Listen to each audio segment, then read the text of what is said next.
పైకెత్తి రెండు చేతులు ఆకాశం ఎత్తి దేవుడు సజీవులుగా దేవుడు మనందరూ నిలబెట్టి ఉన్నాడని, ఈ 8వ నెల మొదటి ఆదివారాన్ని దేవుడు మనందరికి అనుగ్రహించి ఉన్నాడని, మనందరినీ తన రెక్కల చాటున దాచి భద్రపరిచి ఎంతగానో తన యొక్క సన్నిధి కాంతిని మన మీద ప్రకాశింపజేయచ్చు, మనలను మన కుటుంబాలను ఎంతగానో ఆదరిస్తున్న దేవునికి ఎన్ని వేల స్తుతులు స్తోత్రములు చెల్లించిన ఆయన రుణాన్ని మనం తీర్చుకోవడం చాలలేం కనుక గట్టిగా చప్పట్లు కొడదాం. ఒకసారి గట్టిగా చప్పట్లు కొడదాం, గట్టిగా చప్పట్లు కొడదాం, మరింత గట్టిగా చప్పట్లు కొడదాం. దేవుని నామమునకు మహిమ కలుగునుగాక, దేవుడు మహిమ పరచబడునుగాక. తలంపులు తపనయు అన్నీ బాగుగా ఎరిగి ఉన్నావు, తలంపులు పాడదామందరూ బాగుగా ఎరిగి ఉన్నావు, కూర్చుండుట నడచినను పడుకున్నాను అయ్యా నీ వెరిగి ఉన్నావు, నడచినను పడుకున్నాను అయ్యా నీ వెరిగి ఉన్నావు. ధన్యవాదం యేసు రాజా, ధన్యవాదం యేసు రాజా, నన్ను చూచువాడా నిత్యం కాచువాడా. నోరు తెరుద్దాం అందరు కూడా, స్వరమెత్తి కాచువాడా, పరిశోధించి తెలుసుకున్నావే, చుట్టూ నన్ను ఆవరించావే, పరిశోధించి తెలుసుకున్నావే, చుట్టూ నన్ను ఆవరించావే. కూర్చుండుట లేచియుండుట బాగుగా ఎరిగి ఉన్నావు రాజా, బాగుగా ఎరిగి ఉన్నావు.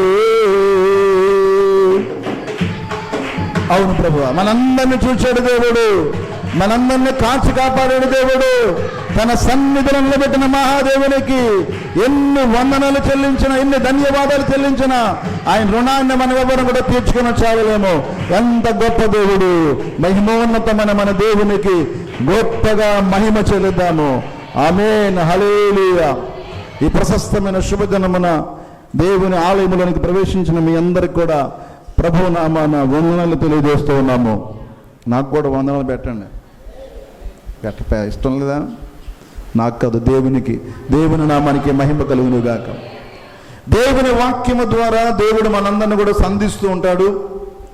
దేవుని వాక్యములను విశేషత, ప్రత్యేకత ఏంటంటే అది దాచబడిన మన్నాగా అప్పుడప్పుడు పలకబడుతున్న మాట అయినప్పటికీ ఆ మాట ప్రతి ఒక్కరికి ఒక జీవాన్ని, సృష్టికి కానీ, జంతువులకు, అడవి జంతువులకు, ఆకాశ పక్షులకు, అలాగే ప్రాకేటి పురుగులకు, భూమి మీద కనబడుతున్న సమస్తమైన కృత్యములకు, కొండలకు, వాగులకు, నదులకు, సరస్సులకు, భూమి లోపల దాగినటువంటి అనేకమైనటువంటి సత్యాలకు వీళ్ళందరూ ముగ్గురు, ఈ నలుగురు సాతానగాళ్ళు తయారైపోయారు. మాకు ఏటో కానీ సాతాను వచ్చేస్తుంది. ఎంత రాత్రంతా ప్రార్థన చేశాను, ఎంత ఎక్కువ ప్రార్థన చేస్తే అంత సాతాను ఉంటుంది. మరి మీకు ఏం కావాలరా నాన్న? ఒకసారి స్తోత్రం చెప్పండి మీ ఇద్దరుని. హల్లెలూయా. ఇంటి దగ్గర తల్లిదండ్రులు ట్రైనింగ్ లేదు, ఏం చేయం. అక్కడ స్కూల్లో కూడా అలాగే ఉంది పరిస్థితి. పిల్లలందరూ కూడా దేవుని స్తోత్రం చెప్దాం. పెట్టండి రా, చేతులు పైకి ఎత్తండి రా. దేవునికి స్తోత్రం కలిగినదాక. మీ దగ్గర బలం లేదన్న సంగతి నాకు తెలుసులే. 2 చేతులు ఎత్తలేరు, ఒక బిందు మొయ్యలేరు. అయిపోయింది, మీ తరం అయిపోయింది, 20 ఏళ్ళే. దేవుని వాక్యానికి ఉన్నటువంటి అద్భుతమైన మాట ఏంటంటే ఇది కేవలము మనుషులతో మాట్లాడే మాట కాదు. దేవుని మాట దేనితోనైనా మాట్లాడగలదు. దేవునికి స్తోత్రం కలుగునుగాక. అది కొండలతో మాట్లాడగలదు, బండలతో మాట్లాడగలదు, పురుగులతో మాట్లాడగలదు, పక్షులతో మాట్లాడగలదు, అడవి జంతువులతో మాట్లాడగలదు, వస్తువులతో కూడా మాట్లాడగలదు. ఒక కర్రతో మాట్లాడగలదు దేవుని మాట, ఒక నీటితో మాట్లాడగలదు దేవుని మాట, ఒక ఆకుతో మాట్లాడగలదు దేవుని మాట. దేవుని మాట మాట్లాడలేనటువంటి ఒక సృష్టి కానీ ఈ ప్రపంచంలో ఏదీ లేదు. అవసరమైతే ఆకాశముతో కూడా దేవుని మాట మాట్లాడగలదు. ఆకాశము ఆలకించుము, భూమి చెవియొగ్గము. మనం అనుకుంటాం దేవుని మాట కేవలం మనుషుల కొరకే అనుకుంటాం, కానీ దేవుని మాట కొరకు సర్వ సృష్టి ఎంతగానో ఆశపడుతూ ఉంటుంది. కొంతమంది మాట్లాడితే వినాలని, కొంతమంది మాట్లాడితే చూడాలని, కొంతమంది మాట్లాడితే ఆ మాటల్లో ఉన్నటువంటి అర్థాన్ని, జ్ఞానాన్ని, పరమార్థాన్ని గ్రహించాలని. కొంతమంది వ్యక్తులు, జ్ఞానం కలిగిన వ్యక్తులు, ఆశ కలిగిన వ్యక్తులు ఎంతగా ఎదురు చూస్తూ ఉంటారు. ఒక భక్తుడు అంటాడు, అయ్యా జీవము గల దేవుని దర్శించాలని నా శరీరమును నా ప్రాణమును ఆనందముతో కేకలు వేస్తున్నాయి. ఎప్పుడు దేవుని సన్నిధికి వెళ్తాను, ఎప్పుడు దేవుని సన్నిధిలో ఆయన ప్రత్యక్షతను, ఆయన మాటను, ఆయన సన్నిధిని అనుభవిస్తానని ఎంతగానో ఆరాటపడుతున్నాడు ఆ భక్తుడు. మీకు ఎంతవరకు ఆరాటం ఉన్నది దేవుని మాట పట్ల? ఎంతమంది దేవుని మాట అంటే ఇష్టమండి? అది ఏ మాట అయినా, అది హెచ్చరించే మాట అయినా, బుద్ధి చెప్పే మాట అయినా, బలపరిచే మాట అయినా, దిద్దుబాటు చేసే మాట అయినా, ఆయన ఏ మాట అయినా ఆయన మాట్లాడితే చాలు అనుకున్న వాళ్ళందరూ కూడా ఒకసారి గట్టిగా దేవునికి స్తోత్రం చెప్తాము. హల్లెలూయా. ఎంత అందంగా ఉంటే సుఖం ఉందండి మా ఆయన. ఉలుకు ఉండదండి, పలుకు ఉండదండి. వీళ్ళు కూడా పలకడండి, ఆడ మీద రాయి పెట్టరండి బాబు, ఇంటికి వస్తాడు కానీ ఆడ ఎంతసేపు కూడా దీంతోనే ఉంటాడండి, నా వైపు కూడా చూడండి. ఎంతగానో బాధపడుతున్న భార్యలు ఉన్నటువంటి ఈ తరుణములో దేవాది దేవుడు మీతో, మీ అందరితో మాట్లాడాలని ఆయన ఎంతగానో ఆశపడుతున్న దేవుడు అటండి. అందుకని 66 గ్రంథాలలో అద్భుతమైనటువంటి రహస్యాలను పొందుపరిచాడు, దాచేశాడు. తన భక్తుల ద్వారా ఆయా సమయాలలో దేవుని దూత కోనేటిలను దిగి నీళ్లు కదిలించినట్లుగా దేవుని వాక్యము కదిలిస్తున్నప్పుడు నువ్వు కదిలించబడాలి. దేవుని వాక్యానికి నువ్వు స్పందించాలి. దేవుని వాక్యానికి రెస్పాన్స్ అందించాలి. కదలని బొమ్మలాగా కొండలాగా ఉండిపోతే నీకు కొండకి ఏమాత్రం కూడా తేడా ఉండదు. దేవుని వాక్యానికి హృదయం ఏం చేయాలండి? స్పందించాలట. ఎంతమంది స్పందిస్తారు? ఆయన మనతో మాట్లాడుతున్నప్పుడు మన హృదయములు మండుట లేదా? మండిపోయిందట. ఎవరు హృదయాలండి? ఎమ్మాయి అనే గ్రామానికి వెళుతున్నారు 2 వ్యక్తులు. అదృశ్య రూపిగా దేవుడు మన మధ్యలోనికి వచ్చి దివాషిగా మాట్లాడుతున్నప్పుడు వారు అనుకున్నారు, దాటిపోయిన తర్వాత అయ్యి బాబు నిజమే, ఆయన మాట్లాడుతున్నప్పుడు మా హృదయాలు మంట కలిగిందే, మంట వచ్చేసినాయి బాబు, ఏం మాటలవి. ఈ రోజున మనం నేర్చుకున్నాం, అన్నీ కూడా మాటల ద్వారా నేర్చుకున్నాం. తినడం నేర్చుకున్నాం, చూడడం నేర్చుకున్నాం, కట్టుకోవడం నేర్చుకున్నాం. దేని ద్వారా నేర్చుకున్నాం చెప్పండి? తల్లి ఏం చెప్పిందండి? తల్లి ఏం చెప్పింది? మాటలు చెప్పిందా, ఇంకోటి చెప్పిందా? మరి నువ్వు ఎలా ఉండాలో ఆ తల్లి ఏం చెప్పింది? నువ్వు ఇలా నడవాలి. నువ్వు అమ్మ అమ్మ అమ్మ అమ్మను అమ్మమ్మ అన్నావు, నాన్న నాన్న అన్నాను నాన్న అన్నావు. పలానా వస్తువు పెరిది, ఇదిగో మీ నాన్న నాన్న అనరా, ఇదిగో మీ అమ్మమ్మ అమ్మమ్మ అను అని మనము నేర్పించే మాటలు, మీ పెద్దలు నేర్పించారు మీకు అందరి మాటలు. అలాగే దేవాది దేవుడు కూడా మనందరికీ నేర్పిస్తున్నాడు ఆయన మాటలను మూటలుగా మీ హృదయాల్లో భద్రపరుచుకుని ఆయన మాటల్లోనే మీ జీవితాలను కట్టుకుంటే ఇంకా మీకు నీరు ఎలా ఉంటుందంటే ఆకు వాడక తన కాలం ముందు ఫలమిచ్చే చెట్టులాగా ఉంటుందంట. దివారాత్రమున వాటిని ధ్యానించేవాడు ధన్యుడైపోతాడట. నీవెక్కడున్నా అదృష్టవంతుడిగా మారిపోతావు, నీకు తిరిగే లేదు. దేవునికి స్తోత్రం కలుగును గాక. అటువంటి శ్రేష్టమైన మాటలను డివైన్ ప్రేయర్ సెంటర్ ద్వారా అనేక సంవత్సరాలుగా మీకు అందించబడుతూనే ఉన్నాయి. ఎంతమంది ఆ వాక్యాల ద్వారా మీ జీవితాలను కట్టుకుంటున్నారో, ఆ వాక్యాలలో మీ బ్రతుకులు నాటుకున్నారో నాకైతే తెలియదు, కానీ మేమైతే మా కుటుంబ సభ్యులమైతే దేవుని వాక్యములో మా యొక్క జీవితాలను పాతేసుకున్నాం. దేవునికి స్తోత్రం కలుగును గాక. నేనైతే దేవుని మందిరములో ఎలా ఉండాలి? ఎక్కడా చెప్పండి? అబ్బాయి కోపం వస్తే పోతామండి, అది కాదు. శ్రమ అయినను, ఇరుకైనను, ఇబ్బంది అయినను, వ్యాధి అయినను, కరువైనను, ఉపద్రవమైనను, ఉన్నమైనను, రాబోనమైనను, మరణమైనను, జీవమైనను, మరి ఏదైనను దేవుని సంఘము నుండి నేను వేరవండి దేవునిలోనే నాటబడతాను. రియల్ విశ్వాసులు అలాంటి వాళ్ళు కావాలి నాకు. అలాంటి వాళ్ళ కోసం నా ప్రాణాన్ని ఇవ్వడానికి సిద్ధం. అవసరమైన నా డబ్బు కూడా ఇస్తాను. అలాంటి వాళ్ళు కావాలి నాకు. ఇప్పుడు అలాంటి వాళ్ళ కోసం ఎదుక్కుంటున్నాను నేను. అలాంటి వాళ్ళ కోసం నా ఆస్తి కూడా ఇస్తాను. ఎందుకంటే నా పేరే పౌలు. పౌలు తనను తాను ఏం చేశాడండి? వ్యయపరుచుకుని సేవ చేశాడు. తనను తాను వ్యయపరుచుకోవాలంటే సంపాదించుకోలేదు, తనకున్నవి కూడా అందులో పెట్టాడు. నా సేవ కూడా అలాంటిదే. దేవునికి స్తోత్రములు కాక. నాకున్నది, నా జ్ఞానం, నా బలం, నా ధనం అంతా కూడా దేవుని సేవలో. అందరూ టముళ్ళు పరిగెడుతుంటే మేము ఎక్కడ పరిగెట్టాం? పల్లెటూరు పరిగెట్టాం. ఆలోచించాలి. పెద్ద పెద్దోళ్ళ సేవలన్నీ మీరు ఆలోచించాలి. ఎక్కడ ఉంటారో తెలుసా మీకు? అన్ని టముల్లోనే ఉంటాయి. వారు టముల్లో ప్రారంభిస్తారు. మీరు ఏ సేవ ఎంతమంది వచ్చారు? పల్లెటూరు రమ్మనాలని ఛాలెంజ్. పల్లెటూరు వచ్చేమన్నా సేవ చూద్దాం. పల్లెటూరు సేవ వేరు, పట్టణ పరిచర్య వేరది. 50 సంవత్సరాలు 60 సంవత్సరాలుగా మా కుటుంబాలు నలిగిపోతూ ఉన్నాం. ఒక్క ఆత్మనైనా దేవుని సన్నిధికి నడిపించాలని. మేము ఎక్కువ టార్గెట్ కాదు, మాదంతా కూడా యథార్థమైన. మోషే టార్గెట్ ఎక్కువ లేదు. మోషే ఎంతమంది నడిపించాడండి? చెప్పాలి. వాక్యం తెలిసిన వాళ్ళు వెనకాల ఎంతమంది ఉన్నారు? 30 లక్షలు ఎక్కడ, 2 ఎక్కడ? మరి అదే టార్గెట్. అదే దేవుని రాజ్య సంబంధమైన విశ్వాసులుగా ఎదగడానికి ఆ ఆత్మ సంబంధమైన అత్యాశ, ఆ యొక్క ఆశ, ఆ యొక్క తృష్ణ ఎవరిలో ఉంటుందో వారు మాత్రమే ఆ రాజ్యానికి ఎక్కగలరు. ఎంతమంది విశ్వాసులున్నా, ఎంతమంది కోకలుగా దేవుని యొక్క మందిరాలకి లైన్ కట్టొచ్చినా వాళ్ళందరూ స్వస్థతల కొరకు, అభిషేకాల కొరకు, వ్యాధుల కొరకు, బిడ్డల కొరకు, వివాహాల కొరకు, గృహాల కొరకు, ఈ లోక సంబంధమైనటువంటి ఆశీర్వాదాల కొరకు కోకలు వెంబడించేవారు ఎంతో ఉన్నారు. రాజ్యము కొరకు, ఆయన సియోను చేరడం కొరకు ఎంతమంది వస్తారంటే అది కదా దేవుడు కావాల్సింది. అంతే కదండి. దేవుడు కావాల్సింది ఎవరు? సియోనుకు చేరేవారు దేవునికి కావాలి. దేవుని నుండి ఆశీర్వాదములు, దేవుని నుండి దీవెనలు, దేవుని నుండి నెమ్మది, దేవుని నుండి సమాధానము పొందుకున్న వారు ఉంటారు, కాదనడం లేదు. కానీ ఆటి మీదే ఆధారపడి బ్రతుకుతున్న వారు మందిరాల్లో కోకొల్లగా ఉన్నారని పరిశుద్ధాత్మ దేవుడు బాధపడుతున్నాడట.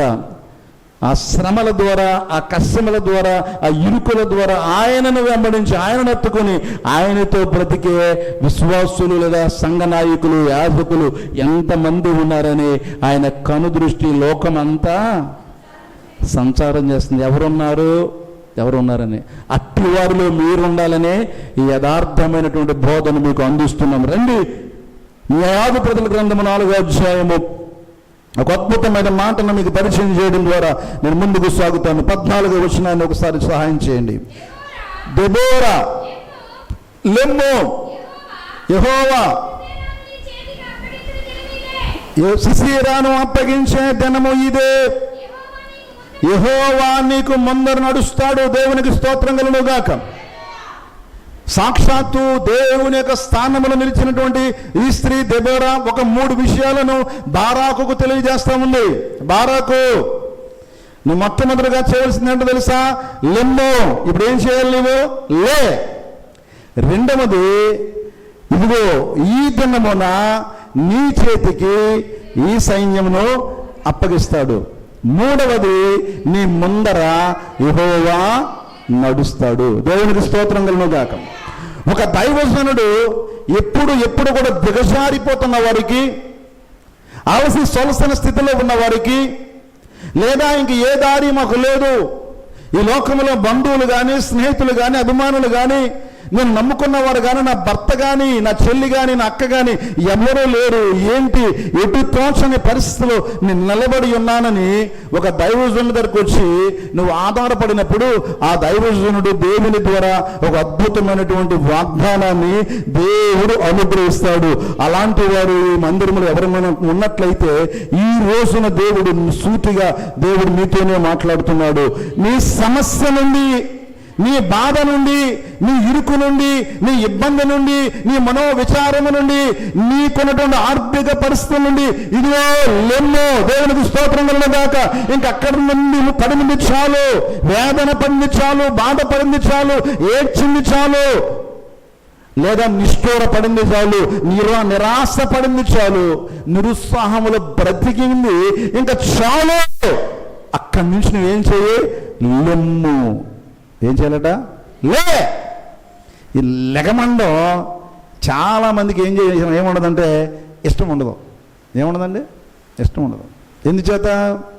ఉదయాన్నే లేపితే పిల్లలకే చెప్పండి, ఉదయాన్నే mummy mummy mummy mummy mummy mummy 5కే లేపాయి మమ్మీ, మేము 5కి లేసి ఎక్సర్సైజ్ చేసేసి బాగా పరిగెట్టేసి మేము వెంటనే 5:30కి మిల్క్ తాగేసి 6:30కి మేము హోంవర్క్ చేసేసుకుని మళ్ళీ మేము మౌనంగా వెళ్ళిపోయి స్కూల్లో బాగా శ్రద్ధగా చదివేసుకుంటూ ఉంటారా? చెప్పండి, అలాంటి ఉన్నారా బాబు? అలాంటి ఉంటే 1000 మంది పెంచుతాను. దేవునికి స్తోత్రం కలుగును. అయ్యో బాబు, వాళ్ళు లేపనాక వాళ్ళమ్మ 3 ఫీట్లు, వాళ్ళ నాన్న 4 ఫీట్లు, ఆ తర్వాత ఇంట్లో 4 గొడవలు. వీడు వద్దు, వీడు లేపమంటాడు, ఆవిడ వద్దు, గారం. ఈలోగా వాళ్ళ నాన్నమ్మ అమ్మమ్మ వస్తుంది, నా పేరు పెట్టారు ఈ అమ్మకి, మళ్ళీ అంటున్నావేటి, ఒక అక్షరం తగిలింది, ఏమో పేరు పూర్తిగా పెట్టదు, మళ్ళీ అక్షరాలు ఈ మధ్యకాలంలో పేషనం. ఎన్నాళ్ళ మనం పూర్వకాలం పూర్తిగా పేరెట్టేవారు. ఆ పేరు అప్పారావు అంటే ఆ అప్పారావు అని పెట్టేవారు. ఇప్పుడు అలా కాదు, ఆది అప్పారావు ఆదేసి అఖిలేష్ ఉస్సుకో, మనకి ఉస్తుండాలి కదా, మరి ఉస్సు లేకపోతే కుదరదు. ప్రతి పేరు చేర ఉస్సు వచ్చేయాలి. ఉస్సుమని మోనాకి ఒక చిన్న పేరు తీసుకుని పేరు పెట్టు, వాళ్ళు ఎగుతున్నా. ఇప్పుడు ఏ ప్రధానమంత్రి అవ్వాలేటి, ఏమైనా రాజ్యాలలో వీళ్ళు పడుకొని లేపమండం అనేది ఇష్టపడరు చాలామంది. కానీ దేవుడు అంటాడు, లెమ్ము, తేజరెల్లము, యెహోవా మహిమ, యెహోవా వెలుగు నీ మీదకి వచ్చి ఉన్నదే. దేవునికి స్తోత్రం కలుగుగాక. నీతి సూర్యుడిని యేసయ్య యొక్క వాక్కు నీ మీద పడుతున్నప్పుడు నువ్వు అందులోనే బాధపడుతూ, అందులోనే ఉండిపోతూ, ఇంక నా బ్రతుకింతేనండి, నన్ను బాగుపరిచేవారు లేండి, నిరాశ, నిస్పృహ, నిరుత్సాహము, నిర్లక్ష్యములో కూరుకుపోయి ఇంక నా వలన కాదండి అన్నవారికి దేవుడు మాట్లాడుతున్నాడు. ఈ రోజున అటువంటి పరిస్థితి నుండి లేచిపో. చాలు, దుఃఖపడింది చాలు, బాధపడింది చాలు, వేదన పడింది చాలు. దేవుని యొక్క వెలుగు నీవు నమ్మితే నీ మీదకే ప్రకాశిస్తుంది. ఈ మాట నా మాట కాదు, యెషయా గ్రంథం 60 మొదటి మాటలు దేవుడు రాస్తున్నాడు. మాట చదవండి. లెమ్మో తేజరెల్లెమో, నీ మీదకి వెలుగు వచ్చి ఉన్నది. యెహోవా మహిమ, యెహోవా యొక్క మహిమ. యెహోవా మహిమ అంటే తెలుసండి, మహిమ అంటే గొప్పతనం అని అర్థం. మహిమ అంటే ఏంటండి? ఆయన గొప్పతనం. ఆయన గొప్పతనాన్ని నీకు దేవుడు ఏం చేస్తాడండి, ఇక నుంచి రుజువుపరుస్తాడు. ఆయన ఎంత గొప్పవాడో దేవుడికి తెలియజేస్తాడు. ఈ మధ్యకాలంలో అమ్మగారిని మా కుటుంబ సభ్యులందరూ కూడా ఒక ఫంక్షన్కి వెళ్ళాం కాకినాడ. ఆయన మోటార్ వెహికల్ ఇన్స్పెక్టర్గా పనిచేశారు. ఒకసారి మన మందిరంలోకి వచ్చి సాక్ష్యం చెప్పారు. అది ఒక సాక్ష్యం. ఇంకో 2వ సాక్ష్యం కూడా ఉంది. ఆయనని కాకినాడ నడువొడ్లో డ్యూటీ చేస్తున్నప్పుడు ఒక అతను కత్తితో దాడి చేస్తే మొత్తం చీరేశాడు. గుండెల మీద ఇక్కడ మొత్తం కత్తికాట్లు. సుమారు 15 రోజులు హాస్పిటల్ నుండి బయటకు వచ్చాడు. ఆయన రిటైర్మెంట్ ఫంక్షన్ ఏర్పాటు చేస్తే అందరూ అన్యులే, అన్య జనాంగం మధ్య ఆ రోజు వాళ్ళందరూ ఏం చెప్పారు తెలుసండి? వీళ్ళ దేవుడు, వీళ్ళ యేసు ప్రభు వారు, వీళ్ళ దేవుడు గొప్పవాడండి, ఈయన నమ్మిన దేవుడు గొప్పవాడండి, ఈయన ప్రార్థించే దేవుడు గొప్పవాడండి, ఈయన పూజ చేసే దేవుడు గొప్పవాడని వాళ్ళు దేవుని గురించి పాటలు కట్టి పాడారు. దేవుడికి స్తోత్రం కలుగుగాక. వాళ్ళందరూ పాటలు పాడారు. మాకు ఆశ్చర్యం, గూస్ బంప్స్ వస్తాయి. అబ్బా, నిజంగా నిజమే కదా, ఎలా చేయాలి దేవుడు అంటేనే. ఈయన దేవుడు గొప్పవాడండి, ఈయన ప్రార్థించే దేవుడు గొప్పవాడండి. ఈ పరిస్థితి చూసి, ఆ రోజునైన పరిస్థితి, ఈయన బ్రతికి బట్ట కడతాడు, ఇంకా ఆయన ఇలాంటి రిటైర్మెంట్ ఫంక్షన్ చేసుకుంటాడు, ఇలాంటి రోజు వస్తుందని ఆ రోజును మేము ఊహించలేదు. ఆ రోజు సాయంకాలానికే ఏదో కబురు వచ్చేస్తుంది, ఏదో కొర ప్రాణంతో కొట్టుబెట్టాడుతున్నాడు, ఏదో తీసుకువెళ్ళాలి కనుక హాస్పిటల్ తీసుకెళ్ళాం, కానీ ఇంకా బ్రతికే పరిస్థితే లేదు, రక్తం అంతా కూడా రోడ్డు మీద పోయింది, ఏం బతుకుతాడు అనుకున్నామండి. అమ్మ బాబోయ్, వీళ్ళ దేవుడు గొప్పవాడు, దేవునికి స్తోత్రం కలుగును గాక. మీ ధైర్యం ఏంటండి? మీ ధైర్యం ఏంటంటే నా దేవుడు యేసుప్రభు అండి రక్షకుడు అండి. మా దేవుడు ఎవరు? రక్షకుడు. దేవునికి స్తోత్రం కలుగును గాక. రక్షించేవాడు. నువ్వు నమ్మలేకపోతున్నావు, నీలో అవిశ్వాసం వస్తుంది, చిన్న చిన్న బాధలు, చిన్న చిన్న ఇరుకులు, ఆర్థిక సమస్యలు, అనారోగ్య సమస్యలు, అనుకున్న కార్యం జరగటం లేదు, ఊహించింది జరగటం లేదు, ఆలోచన నెరవేరడం లేదు, వెళ్ళిన ఏ ప్రయత్నం కూడా అది సఫలం అవ్వట్లేదు. ఇంతే, నేను దురదృష్టవంతుణ్ణి, నేను నష్టజాతకుణ్ణి, నా రాశి బాగోలేదు, నా వాసి బాగోలేదు, నా తలరాత బాగోలేదు, నా గీత బాగోలేదు, మా ఇంటి వాస్తు బాగోలేదు, నా పుట్టిన బిడ్డలు అదృష్టవంతులు కాదు, వారిలో అదృష్టం లేదు, నేను చేసుకున్న భార్య పెద్ద లెగ్గో, ఐరన్ లెగ్గో, ఐరన్ టంగో అని బాధపడుతున్నావేమో. వాళ్ళలో ఏమీ లేదు. దేవునికి స్తోత్రం కలుగును గాక. నీలోనే ఉన్న లోపం. నీలో లోపం పెట్టుకుని వాళ్ళ మీద వీళ్ళ మీద నెపం మోస్తావా? వాళ్ళ అదృష్టం వీళ్ళ అదృష్టం ఏంటి? చిచ్చి, అవేమీ లేవు. దేంట్లో ఉంది తెలుసా? నీ విశ్వాసంలో ఉంది. అదృష్టం నీ విశ్వాసంలో ఉంది, నువ్వు నమ్మడంలో ఉంది. నమ్ముట నీ వలనైతే ఎలా నమ్మాలి తెలుసా? 100% దేవుడు నాకు ఏది చేసినా ఆయన మంచిగా చేస్తాడు. ఒకవేళ కీడు వచ్చిందా అది కూడా మేలుకే జరుగుతుంది, నష్టం వచ్చిందా అది కూడా రాబోతున్న వల్ల నష్టాన్ని లాభకరంగా మార్చేస్తాడని దేవుని మీదే పరిపూర్ణంగా ఉంటే దేవుడు నిన్ను తగిన సమయంలో లేపుతాడు. దేవునికి స్తోత్రం కలుగును గాక. ఎక్కడి నుంచి లేవాలి? ఎక్కడి నుంచి లేవాలండి? చెప్పండి. ప్రస్తుతం ఉన్న ఈ పరిస్థితి నుండి, అవిశ్వాసపు ఛాయల నుండి, నిరుత్సాహము వెంటాడుతున్నటువంటి ఛాయల నుండి నువ్వు లెగాలి. నేను ఒంటరిదానను, నాకు ఎవ్వరూ లేరనే భావం నీలో గుండా దాని నుంచి కూడా లేచిపోయింది. ఒంటరిదానవు కాదు, నీలో ఉన్నవాడు లోకములో ఉన్నవాని కంటే గొప్పవాడు. నీ దగ్గరికి 10,000 సైన్యాన్ని ఆయన పంపించగలడు. దేవునికి స్తోత్రం కలుగును గాక. ఇంతటి మహోన్నతమైన దేవుణ్ణి కలిగి ఉన్నావు, నువ్వు ఒంటరిదానవు కాదు. లేని దేవుడు సెలవిస్తున్నాడు. మరొక శ్రేష్టమైన మాట నాతో చెప్పనండి. ఆదికాండం 19:15 మాటలంటాడు, ఒక చెడు ప్రాంతం నుండి కానీ, ఒక చెడు ప్రదేశం నుండి కానీ, ఒక చెడు కష్టం నుండి కానీ దేవుడు ఏం చేస్తాడంటే అక్కడి నుంచి వెళ్ళిపోండి అంటాడు దేవుడు. చదవండి ఒక అద్భుతమైన మాట. 19 ఆదికాండం 19:15. ఆ దోతలు లెమ్మో, ఈ ఊరి నుండి నశించిపోకుండా నీ భార్యను, నిద్దరు కుమారులను ఏం చేయి తీసుకుని వెళ్ళిపో. దేవునికి స్తోత్రం కలుగును గాక. ఒకవేళ నువ్వు నివసిస్తున్న ప్రాంతము కానీ, ప్రదేశం కానీ చెడ్డ వ్యక్తుల మధ్య, చెడ్డ కార్యాల మధ్య ఉంటే అక్కడి నుంచి క్రైస్తవుడని వాడు ఏం చేయాలండి? అక్కడ కూర్చోకూడదు. అక్కడి నుంచి ఏం చేయాలండి? లేచి వెళ్ళిపోవాలి. దేవునికి స్తోత్రం కలుగును గాక. ఆ బూతులు ఆడుకుని ఉంటారు బ్యాచ్, అక్కడ ఏం చేయకూడదు? భలేగా ఉండదు. అంకుసారి తిట్టరా, ఏం భలే డైలాగ్ రా, అద్భుతం తిట్టనా సార్, మీ అమ్మని తిట్ట అనకూడదు. అక్కడి నుంచి ఏం చేయాలి నువ్వు? చెప్పండి.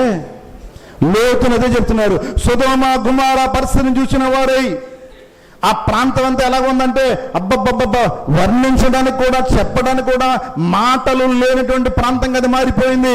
వారు వెచ్చలివిడిగా జీవిస్తున్నారు. దేవుని భయం లేదు, జనబలం లేదు, సమాజ భయం లేదు. కట్టు విడిచి ఏ మాత్రం కూడా వాయ వరసలు లేకుండా ఇష్టానుసారంగా తిరుగుచు వారి పాపము యొక్క సామర్థ్యం ఎక్కడికి వెళ్ళిపోయిందంటే దేవుడు రాజ్యానికి వెళ్ళిపోయింది. ఆ పాపం అంతా కూడా దేవుడు కూడా చూడలేనటువంటి గడ్డు పరిస్థితికి ఆ ప్రాంతం అంతా, పట్టణం అంతా వచ్చేసరికి సాక్షాత్తు దీన్ని ఏం చేయాలి? తుడిచిపెట్టేయాలి అని దేవుడు తన దూతల్ని పంపించాడు ఆ ప్రాంతానికి. అక్కడ అబ్రహాముని బట్టి ఒక కుటుంబం ఉందట. వాళ్ళకి 2 ఆడపిల్లలు, ఒక భార్య, భర్త. వాళ్ళ పేరేం పేరండి? లోతు భార్య, లోతు యొక్క కుమార్తెలు. అంతే. అక్కడికి వచ్చి వాళ్ళు చెప్తున్నారు, చాలా మందికి ఏంటంటే ఈ లోకం పిచ్చి పోదండి. ఏం పిచ్చి పోదండి? ఈ లోకం అంటే అందరికీ పిచ్చి, ఏటో ఆశ, ఊరు పిచ్చి, ఇంటి పిచ్చి, తిండి పిచ్చి, ఎన్ని పిచ్చిలు ఉంటాయో మనిషికి. అక్కడి నుంచి లేవమంటే లేవడు. దూతలు వచ్చి మాట్లాడుతున్నాయి, లోతు నువ్వు అర్జెంటుగా ఈ ప్రాంతము నుండి నువ్వేం చెయ్యి, లే. దేవునికి స్తోత్రం కలుగును గాక. ఈ చెడు ప్రాంతం నుండి చెడు ప్రాంతాన్ని వదిలివేయి. ఈ ప్రాంతాన్ని అంతటినీ కూడా దేవాది దేవుడు తన అగ్ని చేత కాల్చబోతున్నాడు. నీ కుటుంబాన్ని కాపాడుకో. అక్కడి నుంచి నువ్వేం చేయాలంటే లేచి వెళ్ళిపోయి నిన్ను నువ్వేం చేయాలంటే కాపాడుకోవాలి. దేవునికి స్తోత్రం కలుగును గాక. అలా లేచి వెళ్ళిపోబట్టే తన కుటుంబాన్ని ఏం చేశారండి, కాపాడుకోగలిగాడు. ఈ రోజున చాలా మంది చేస్తున్న పని, దేవుడు ఎన్నిసార్లు హెచ్చరించినా, దేవుడు ఎన్నిసార్లు మాట్లాడినా, ఇది నీ తగదరా బాబు, ఈ పని మానే, ఈ పని నుండి వదిలే, ఈ పని నుండి లేచిపో, ఈ చెడు నుండి లేచిపో, ఈ చెడ్డ అలవాటు నుంచి లేచిపో, దీని దురలవాటు నుండి విడిచిపో అని చెప్పి లేని ఎన్ని మార్లు పరిశుద్ధాత్మ దేవుడు తన స్వరాన్ని వినిపించినా ఇంకా పంది వలే ఆ పంది ఏం చేద్దంటే ఆ బురదలో చక్కగా బెలే ఉందిరా బాబు అని అలా దొర్లుతూ ఉంటుంది. ఆ సువాసన దానికి ఎలా ఉంటుందండి, ఆ దుర్గంధం దానికి గంధంలాగా అలాగే ఉంటుంది. ఆ పందిలాగా అందులో ఉంటాడు. పరిశుద్ధుడైన వాడు వచ్చాడు అనుకోండి, అమ్మ ఈ పందిలాగా ఇందులో దొర్లుతున్నాడు ఏంటి, ఏంటండి ఆ తాగుడు, చిచ్చి కక్కేసుకుంటున్నాడండి.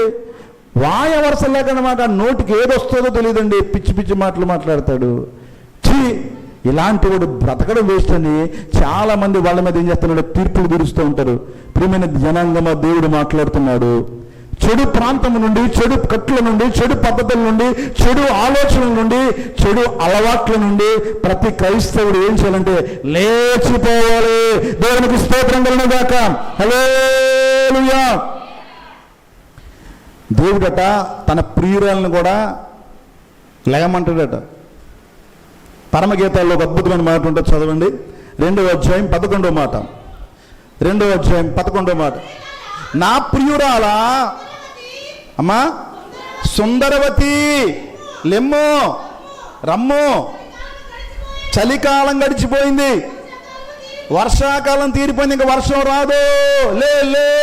దేవునికి స్తోత్రం కలుగును గాక. తన ప్రియుడైనటువంటి యేసయ్య సంఘాన్ని పిలుస్తున్నాడు. కాలం గతించిపోతా ఉంది. ఇంకా ఇక్కడే ఈ కలకాలం ఇక్కడే ఉంటామనే ఉద్దేశంతో దీనితోనే బంధాలను అనుబంధాలను పెనవేసుకుని ఉంటున్నావేమో. లే సర్దుకో, నీ బ్యాగ్ సర్దుకో, నీ ఆత్మను సర్దుకో, నీలోని ఆత్మకు దేవుని యొక్క పరిశుద్ధతను అంటించుకో. లే నా ప్రియురాలా, నా సుందరవతి, లే. కాలం ఏం చేస్తుంది, గడిచిపోతుంది. కాలం గడిచిపోయిందా లేదండి, గడిచిపోయిందా లేదా? అయ్యో ఇంకా గల్లైనట్టుంది, ఇంకా ఏమన్నా ఇంకా ఎక్కడ తగ్గలేదండి అయ్యగారు. అబ్బా ఇంకా షుగర్ లేదు, బీపీ లేదండి, ఒక్క టాబ్లెట్ కూడా మింగడం లేదండి అనుకుంటున్నారేమో. రాబోయే రోజులు చెడ్డవి, గడిచిపోయిన రోజులు మంచివి. దేవునికి స్తోత్రం కలుగును గాక. రాబోయే రోజులు ఏంటండి, చెడ్డవి, గడిచిపోయిన రోజులన్నీ కూడా మంచివి. అందుకని దేవుడు సెలవిస్తున్నాడు, నా ప్రియమైన సంగమా, నా ప్రియురాలా, సుందరవతి, అలంకరించబడిన దానా, ఇంకా లే, టైం అయిపోయింది, లే. నువ్వు ఎక్కడ రాబో, లేచి ఇదిగో నీ కొరకు నేను సిద్ధపరిచినటువంటి అందమైన గృహము, మనిద్దరం కాపురం చేసినటువంటి అద్భుతమైన సమయము ఆసన్నమైంది, మనందరం అక్కడ కలుసుకోవాలని రమ్మని పిలుస్తున్నాడు. దేవుడికి స్తోత్రం కలుగును గాక. మరొకరు పిలుస్తారు. ఎవరు పిలుస్తారో తెలుసండి, ఎవరైతే సిద్ధపడ్డారో, ఎవరైతే పరిశుద్ధమైన అలంకారాలు ధరించుకుని ఇంక ఈ లోకం నాది కాదండి, ఇంతవరకు లోకాన్ని చూశాను, ఇంతవరకు పిల్లల్ని చూశాను, ఇంతవరకు పెళ్ళిళ్ళు చూశాను, ఇంతవరకు గృహాలు కట్టాను, ఇంతవరకు ఏ కార్యక్రమాలు చక్కబెట్టుకున్నాను, ఇక నుంచి ఈ సమయాన్ని, ఈ యొక్క కాలాన్ని నా ప్రభు కొరకు నేను వినియోగిస్తానండి, నా ప్రభు కొరకు నన్ను నేను సిద్ధపరచుకుంటాను, ఆత్మీయమైన అలంకారాలను నేను అలంకరించుకుంటాను, పరిశుద్ధాత్మ అనే కాటికను నా కళ్ళకు పెట్టుకుంటాను, నీతి అనే మైమరు ధరించుకుంటాను, రక్షణ అనే శిరస్త్రాన్ని పెట్టుకుంటాను, సర్వాంగ కవచాన్ని పెట్టుకుని నేను ప్రభువు కొరకు ఎదురు చూసే ఒక అద్భుతమైన కన్యక వేళ సిద్ధపడి నా ప్రియుణ్ణే నేను రమ్మని అడుగుతాను. ప్రియుణ్ణే రమ్మని అడిగే దమ్ము, ధైర్యము ఈనాడు సంఘానికి ఉందా? నువ్వు రావాలేసయ్యా, నే పోవాలేసయ్యా. తెగ చెత్తపడిపోయినట్టు వీడు పరిశుద్ధమైన అలంకారాలు ధరించాడు. నువ్వు రావా, వచ్చే రాయరా, వచ్చే. ఎక్కడొచ్చేస్తాడు? నీలో సిద్ధపాటేది, నీలో ఆత్మీయ అలంకారాలు ఏవి? పరిశుద్ధమైనటువంటి అలంకారాలతో సిద్ధపడి ప్రభువుకి వధువైన సంగముగా, రైట్ అయిన సంగముగా, అందముగాను సిద్ధపడి రాజకుమారి పుత్రిక వలె సిద్ధపాటు యొక్క మనస్సేది. ప్రసంగి గ్రంథము పరమగీతములు 7వ అధ్యాయంలో రాయబడినట్లుగా ఆ యొక్క దిద్దబడిన కన్యకవలే రాజకుమారి పుత్రిక నీ పాదరక్షములతో నువ్వు ఎంత అందముగా నడుస్తున్నావు. ఆ అందమైన నడకేది, నడతేది ఏది సంగములో చూద్దామంటే కనబట్టలేదు. ఎవరు అడుగుతారు తెలుసండి? ఎవరైతే సిద్ధపడిపోయి ఇంక ఈ లోకాన్ని నేను చూశాను, కొండలు తెలుసు, కోనలు తెలుసు, చేపలు తెలుసు, పండుగప్పలు తెలుసు, కానాగడ్సలు తెలుసు, ముట్టు పొడుగు చేపలు తెలుసు, అన్నీ తినేసాను, అన్ని మాంసాలు అరిగించేసుకున్నాను, ఇంకా సాలు, ఇంకా కొత్త లోకం ఏదో ఉందట, ఆ లోకములు